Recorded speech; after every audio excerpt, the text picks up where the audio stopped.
이 사례 두 가지 사례를 이제 중심으로 해서 말씀을 주셨는데 네.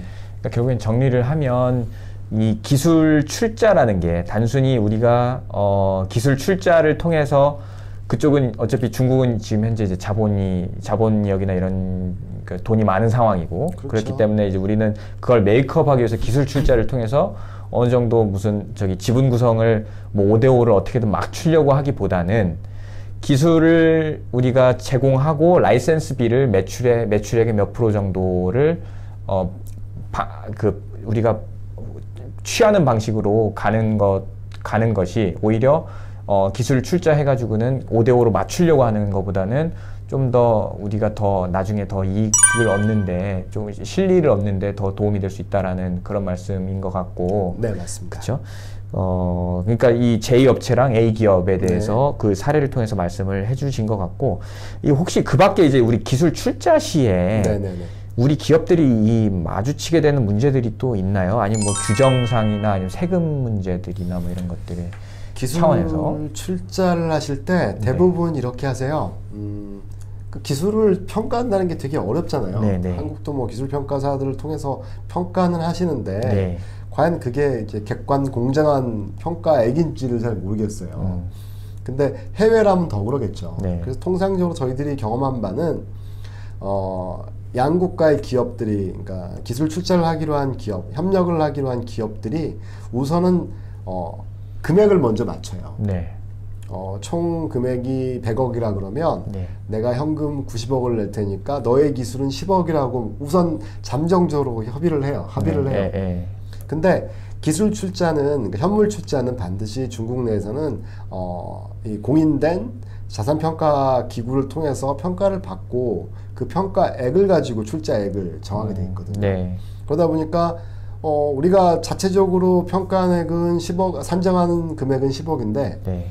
뭐 평가를 해보니까 5억밖에 안 되네? 네. 이런 경우도 생길 수 있죠. 그렇죠. 예. 네. 그래서 이런 부분들이 일단 평가 기준의 문제, 그리고 평가 기구가 생각하는 평가액과 이 투자자들이 생각하는 평가액의 어떤 이 차이, 이런 것들 격차, 이런 것들을 어떻게 할 건지가 일단 주의할 점이고요. 네.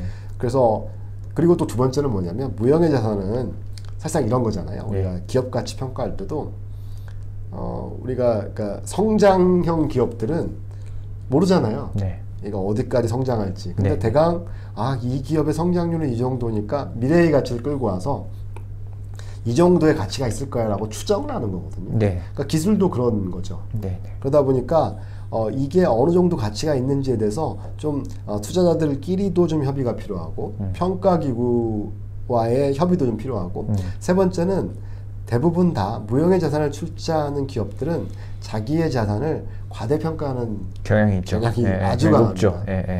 참고로 제가 2년 전에 했던 업체는 제가 볼 때는 그 정도 가치가 있을까라고 의문이 드는데 두 분이, 그러니까 중국 기업과 한국 기업이 이 기술을 1000억 가치로 판단했어요. 네.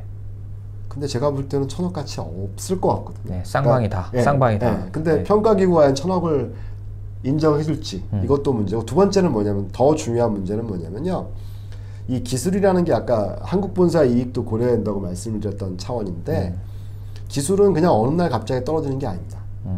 한국 기업이 기술을 출자한다는 얘기는 뭐냐면 한국 기업의 장부 가치에 네. 이 기술이 반영되어 있다는 얘기거든요. 네. 연구개발을 해서 어느 정도의 기술 가치를 갖고 있다가 이 기술을 중국에다가 출자를 하는 거잖아요. 네, 네. 그렇다 그러면 한국 장부의 가치와 출자 평가액 간의 이 차액은 결국은 부가가치죠. 그렇죠. 네? 예. 그럼 부가가치가 발생했다는 거는 세금에서 자유할 수가 없죠. 한국 에서도, 경내에서 그렇죠. 한국 경내에서의 네. 우리 세무 네, 문제, 그렇죠. 우리나라 세무 네. 문제. 예를 들어서 네. 장부 가치가 100원짜리의 기술을 그러니까 출자 가치로 200원을 산정을 했다 그러면 갑자기 100원이 200원이 된 거잖아요. 네. 그럼 한국 세무당국에서는 요거를 양도의 행위로 볼 수 있습니다. 네. 그래서 이 차액인 100원에 대해서 세금을 매길 수 있죠. 양도 차익 100억에 대해서. 네. 네. 그래서 100원, 네. 100원이라고 예를 들었는데 100원이요. 예, 예를 들자면 네. 그래서 그 부분까지도 같이 고려를 하셔야 됩니다. 그래서 내가 기술 출자, 무형의 자산을 출자하니까 내 맘이야, 내 맘대로 할 거야 라고 하시는 건 아닙니다. 그래서 그 부분 좀 고민하셔야 돼요. 기술 출자는 쉽지 않네요. 기본적으로 좀 쉽지 않네요. 예. 그렇죠? 근데 기술을 갖고 우리가 기술 이전을 하거나 기술 교류를 통해서 중국에 진출하기 위해서는 그냥 제 개인적인 느낌인데, 저는 잘 모르지만 개인적인 느낌인데, 기술을 평가 기관이나 뭐 투자자들의 평가를 통한 기술 출자보다는 아까 말씀하셨던 기술 라이센스료를 반영을 하든지, 이런 기술 개발 비용을 뭐 받든지, 뭐 이런 식으로 진출하는 것도 나쁘지 않은 방법인 것 같네요. 오히려 더 그 머리가 덜 아플 것 같은 느낌. 머리도 덜 아프고요. 네. 저는 이렇게 생각해요. 기술 출자는 네. 대기업에 좀 어울리는 사업 형태일 것 같아요. 나름대로 브랜드 가치도 있고, 네. 인력도 있고, 그러니까 상대방도 이렇게 무시하지 못하는, 네. 나름대로 시장 가치에 대한 공정성을 확보할 수 있고, 네. 문제가 생겼을 때 요거에 대처할 수 있는 네. 대기업들이 좀 좋은 것 같고요. 네. 두 번째는 중소기업은 네. 기술 출자보다는 라이센스 사업을 좀 하시는 게 좋을 것 같고요. 그래도 JV가 뭐 맨 처음에 말씀드렸다시피 중국에서는 JV를 더 선호하기 때문에, 네. 그러면 JV를 만들 때는 어떻게 해야 되냐? 그러면 그 미실현, 그러니까 장래에 발생할지도 안 할지도 모르는 어떤 지분에 대한 배당 수익을 원하기보다는 네. 아주 소액의 현금을 태워서 네. 우리가 기술 라이센스를 받아가거나 네. 기술 용역을 할 수 있는 네. 이런 구조로 가시는 게 좋지 않나 싶습니다. 아,